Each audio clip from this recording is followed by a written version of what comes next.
All right, in today's video, we got a spicy take from Peter Schiff. If you're not familiar with him, he is the Michael Saylor of gold.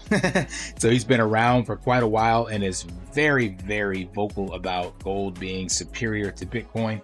And I've never put any of his information out before, but as I've always mentioned, you guys, it's important to examine both sides of the coin. He brings up some key points, and we're going to attempt to dissect that and see if there is any evidence of truth. Remember, don't trust, verify. So stay tuned. Bitcoin is booming. Are you cashing in or missing out? At Drip2 BTC, we're rewriting the rules of Bitcoin investing. Earn up to 30% ROI on your deposits, unlock incredible Bitcoin discounts, and transform credit into up to 3,000% APR growth. No hassle, just real results. Don't wait, your future is one deposit away. Drip2BTC.com. Invest smart today. Hey guys, welcome back. Drip Coach here with Drip and Farm for Poverty, where we don't trust, we verify, and operate with integrity and transparency. So as I mentioned, we got this clip. It's over on Savvy Focus. It came from Peter Schiff's show. So he does his own show, own podcast style. And as I mentioned, he is often referred to as Dr. Doom. He's an American stockbroker. He's been in the game for probably about 40 plus years.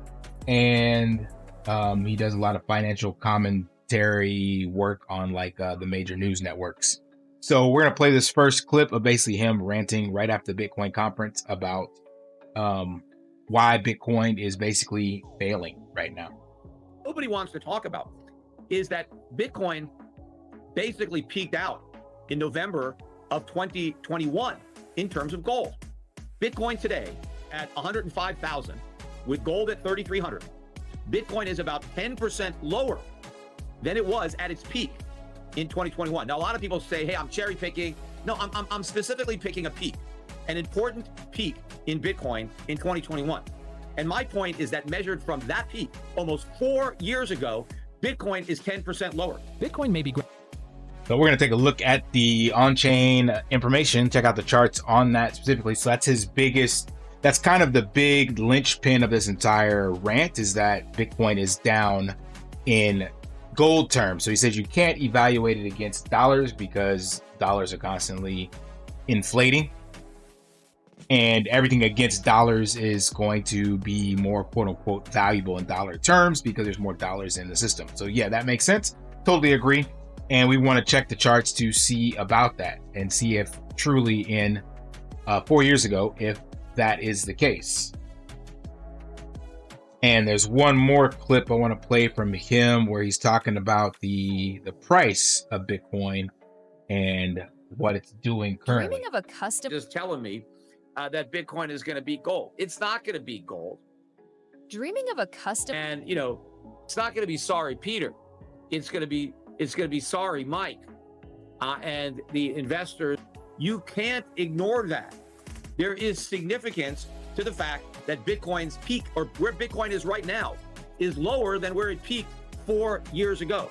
And you got to think about all the stuff that has happened over the past 4 years. Massively bullish stuff, especially the election of Donald Trump. But before that, we had all of the Bitcoin ETFs that did not exist in November of 2021.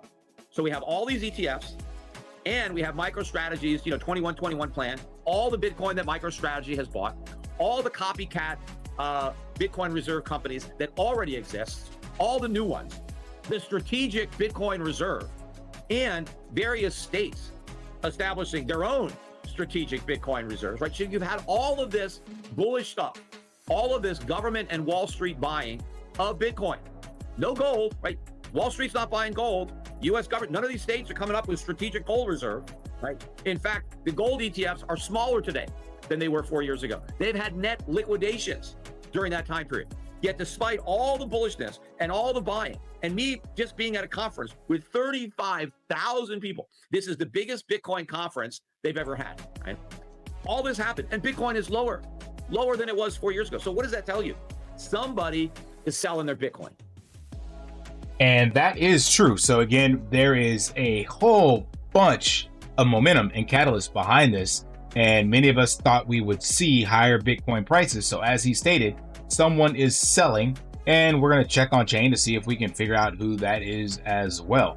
So let's first go and examine the initial piece, which was kind of tied into this one as well, that Bitcoin is down versus gold. So you could check long-term trends.net as well as charts.bitbo.io. I've showed you this one before. It's the stock to flow charts and all the stuff that Plan B always goes over. So we will compare both of these. They basically show the same thing, but just in a different way. So he said specifically the 2021 peak. So that's what I have here. So if we zoom out and show the whole chart, what this ratio does is it's showing the price of, divides the price of Bitcoin by the price of gold and represents the number of ounces of gold it takes to buy a single Bitcoin. When the ratio rises, Bitcoin is outperforming gold. When it falls, gold is outperforming Bitcoin. So we'll zoom in here, like just to show you these numbers. So this is 11. So for every 1 Bitcoin in 2017, you could get you get 14 ounces of gold, basically. And we're gonna zoom in, like I said, so we can go to 2021-ish, because that's what he's talking about until now. And we will see that the peak in 2021, you were able to get 36. Yep, looks like 36 was the high, right? So that's what he's talking about. You were able to get 36 ounces of gold for 1 Bitcoin. That was when Bitcoin was at 67, I believe was the high, 67 and some change. And that means that gold was just under 2K per ounce. So if we fast forward, we get here to, let's just go ahead and zoom in. It's easier to see. We get here and we see that, yeah, we are now sitting at 30, 31, 32. So that is true as of right now. However, he failed to mention that, where are we at? Just 4 months ago, it was sitting at 37. So it's not that, or 38. Well, maybe it's even higher. There are 39, a 40 in here? Yeah, 40. So you were able to get 40 ounces of gold for 1 Bitcoin all the way back to December. And it was higher 3 different times over the last 6 months than gold. So yes, right now in a dip, or if you believe we are descending into a bear market, whatever, it's up to you what you believe. The point is that Bitcoin has always outperformed.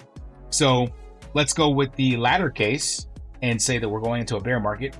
Well, that means it still hit a new all-time high this cycle, and its all-time high was still higher than the previous all-time high in gold terms against gold. So the previous, like I said, was 36, and we hit 37 and 38 and 40 already this year. So if we were just to say that now we're going to chop sideways and the bull run is over, well then Peter is literally a liar. And he is cherry picking, like he said he wasn't, because he's picked where Bitcoin is at now. And again, in the worst case scenario, we're going into a bear market. I don't believe that. I'm just playing devil's advocate. Now, I believe we are still going to go much higher. And when we do, then you'll be able to get much, much more gold for Bitcoin. But as of right now, at the 105 price tag, yes, it is down compared to gold.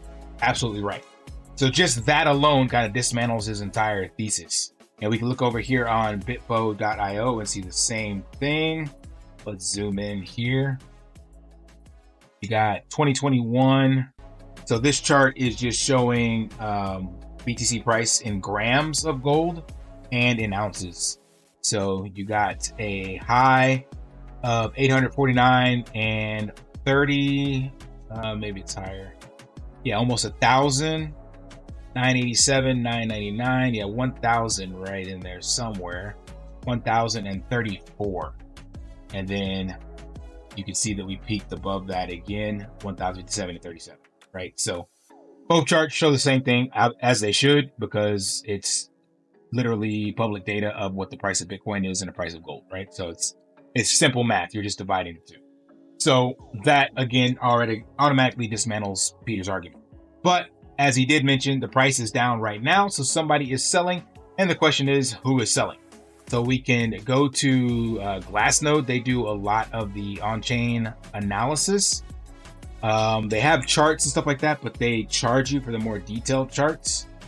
So BTC long-term holders are slowly selling with no strong upside catalyst. The risk of short-term correction grows on-chain models. I saw this in another post somewhere else, but basically people with the 10 to 10,000 amounts of Bitcoin, so basically early adopters, people that were collecting BitK that in the sub 10K levels, are shaving off profits, and rightfully so. So like if you bought Bitcoin at $1,000, you're up 100x, then naturally you're going to continue to sell at these levels because you want to lock in profits. So if you've been holding, and I saw it somewhere else too, for like a decade, then it's like, okay, yeah, you've already embraced the thesis of hold this for at least 10 years and now you're taking profits.